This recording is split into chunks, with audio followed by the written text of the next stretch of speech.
Let's talk about this story that just came out from People magazine.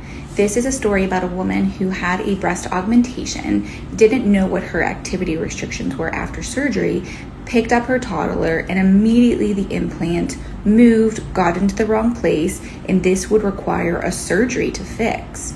This brings up such an important concept, and that's understanding your activity restrictions before surgery. When I do breast reconstruction, patients will commonly ask questions like, when can I drive? When can I go back to work? And then I go over activity restrictions, which are often vague, but talk about things like how much you should lift, what movements you should avoid, but it doesn't get into the nitty gritty. So while I might say, don't lift more than 10 pounds, I don't specifically say, please don't water your flowers if you're carrying an extremely heavy watering can.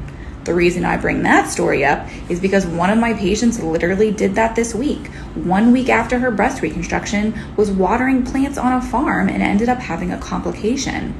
So what I recommend to patients is that if you have an upcoming surgery, talk to your doctor and ask what your activity restrictions are. Once again, they're going to give you probably vague, overarching ideas of what you shouldn't do. Take that information, go home, think about your day-to-day activities. Think about who's driving your kids to school. Can you do that?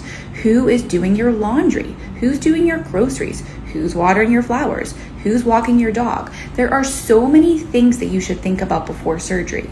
Why should you do this before surgery? One is it allows you to ask your surgeon before surgery if that's an activity that you should or shouldn't be doing, and if not, for how long. And then two, it allows you to get support networks in place to help you with those activities.